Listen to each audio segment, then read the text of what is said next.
എല്ലാവർക്കും സുഖാണെന്ന് വിശ്വസിക്കുന്നു.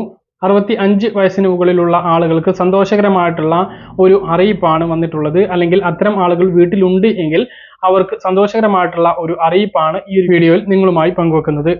നമുക്കറിയാം, നമ്മുടെ സാമ്പത്തിക അടിത്തറ തന്നെ ഇളക്കുന്ന ഒന്നാണ് രോഗങ്ങൾ വരിക എന്നുള്ളത്. പല സമയത്തും ചികിത്സയ്ക്കാണ് നമ്മെ കൊണ്ട് കൂട്ടിയാൽ കൂടാത്ത അവസ്ഥയിലുള്ള ചിലവുകൾ വരുന്നത്. ഇതിന് ഏക ആശ്രയം എന്നുള്ളത് ആരോഗ്യ ഇൻഷുറൻസുകളാണ്. കേന്ദ്ര സർക്കാരിൻ്റെ ആയുഷ്മാൻ ഭാരത് പദ്ധതിയിൽ ഉൾപ്പെടാത്ത അല്ലെങ്കിൽ സർക്കാരിൻ്റെ കാരുണ്യ പദ്ധതിയിൽ ഉൾപ്പെടാത്ത 60% മലയാളികളാണ് സംസ്ഥാനത്തുള്ളത്. അങ്ങനെയുള്ള ആളുകൾക്ക് സ്വകാര്യ ഇൻഷുറൻസ് തന്നെ എടുക്കണം. പക്ഷേ സ്വകാര്യ ഇൻഷുറൻസ് എടുക്കുന്ന സമയത്ത് 65 വയസ്സിന് മുകളിലുള്ളവർക്കും മുമ്പ് രോഗം ഉള്ള ആളുകൾക്കും പോളിസി എടുക്കാൻ കഴിയാറുണ്ടായിരുന്നില്ല. ഇനി പോളിസി എടുക്കുന്ന സമയത്ത് രേഖപ്പെടുത്തുന്ന മുമ്പുള്ള രോഗങ്ങൾക്ക് ആനുകൂല്യം ലഭിക്കാറും ഉണ്ടായിരുന്നില്ല. എന്നാൽ ഇപ്പോൾ അതിനൊരു മാറ്റം വന്നിരിക്കുകയാണ്.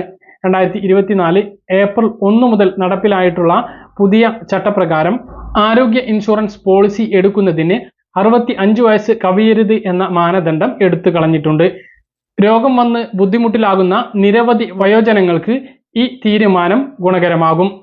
Insurance agency of development authority of India അഥവാ IRDAI പുതിയ വിജ്ഞാപനത്തിലാണ് ഈ കാര്യം വ്യക്തമാക്കുന്നത്.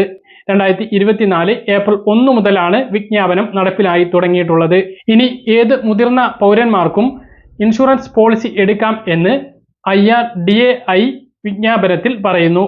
ഇൻഷുറൻസ് കമ്പനികളുടെ കർശനമായിട്ടുള്ള നിയന്ത്രണങ്ങളും നിബന്ധനകളും കാരണം ആരോഗ്യ ഇൻഷുറൻസുകളുടെ പല ആനുകൂല്യങ്ങളും 65 വയസ്സിന് മുകളിലുള്ള വയോജനങ്ങൾക്ക് ലഭിച്ചിരുന്നില്ല. ഇതിന് പരിഹാരമായി വയോജനങ്ങൾക്ക് ഉപകാരപ്പെടുന്ന മറ്റു വ്യവസ്ഥകളും പുതിയ വിജ്ഞാപനത്തിലുണ്ട്. മുതിർന്ന പൗരന്മാർക്ക് അനുയോജ്യമായിട്ടുള്ള പോളിസികൾ അവതരിപ്പിക്കണം എന്ന് കമ്പനികളോട് അതോറിറ്റി നിർദ്ദേശിച്ചിട്ടുണ്ട്.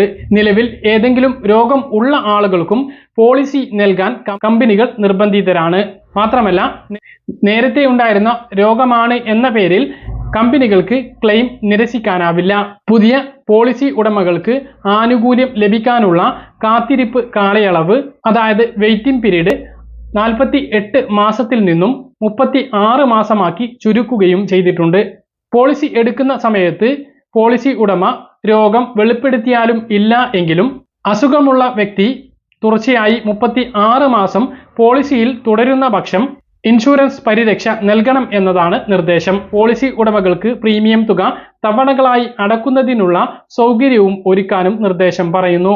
പോളിസി ഉടമകൾക്ക് അവരുടെ ഇഷ്ടത്തിന് അനുസരിച്ച് ചികിത്സ തിരഞ്ഞെടുക്കാനുള്ള അവസരം നൽകുന്നതിനും മറ്റു ചികിത്സകൾ പോലെ ആയുഷ്മാൻ ചികിത്സകൾക്കും തുല്യമായ കവറേജ് നൽകുന്നതിനും ഇൻഷുറൻസ് കമ്പനികൾ നയം രൂപവൽക്കരിക്കണം എന്നും നിർദ്ദേശത്തിലുണ്ട്. അലോപ്പതിക്ക് പുറമെ ആയുർവേദം, യുനാനി, യോഗ, നാച്ചുറോപ്പതി, സിദ്ധ, ഹോമിയോപ്പതി തുടങ്ങിയ ആയുഷ് പദ്ധതിയിൽ ഉൾപ്പെടുന്ന ചികിത്സാ രീതികളെ കൂടി ആശ്രയിക്കുന്ന വയോജനങ്ങൾക്ക് ഈ നിർദ്ദേശം ഏറെ ഗുണകരമാണ്.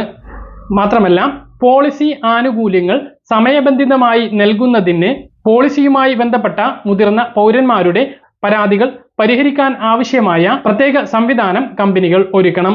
ഇത് സംബന്ധിച്ച വിവരങ്ങൾ അതാത് കമ്പനികളുടെ വെബ്സൈറ്റിൽ പ്രസിദ്ധീകരിക്കണം എന്നും insurance regulatory and development authority of ഇന്ത്യയുടെ പുതിയ നിർദ്ദേശത്തിൽ പറയുന്നു. വളരെ ഗുണകരമായിട്ടുള്ള ഒരു പ്രഖ്യാപനമാണ്, ഒരു നിർദ്ദേശമാണ് ഏപ്രിൽ 1-ാം തീയതി മുതൽ നടപ്പിലായി തുടങ്ങിയിട്ടുള്ളത്. അതായത് പുതിയ പോളിസി എടുക്കുന്നതിന് പ്രായം ഒരു പ്രശ്നമല്ല, മുമ്പ് രോഗം ഉണ്ട് എങ്കിൽ പ്രശ്നമല്ല, അതിനെല്ലാം ഇനി കവറേജ് ലഭിക്കുന്നതാണ് എന്നുള്ളതാണ് പുതിയ നിർദ്ദേശം വന്നിട്ടുള്ളത്. അപ്പോൾ വളരെ പ്രധാനപ്പെട്ട ഒരു അറിയിപ്പാണ്. ഇത്തരം അറിയിപ്പുകൾക്ക് ചാനൽ സബ്സ്ക്രൈബ് ചെയ്യുക, ബെല്ലൈക്കൺ എനേബിൾ ചെയ്ത് നോക്കുക. മറ്റൊരു വീഡിയോയുമായി നമുക്ക് വീണ്ടും കാണാം. ദൂരേക്കും ബൈ.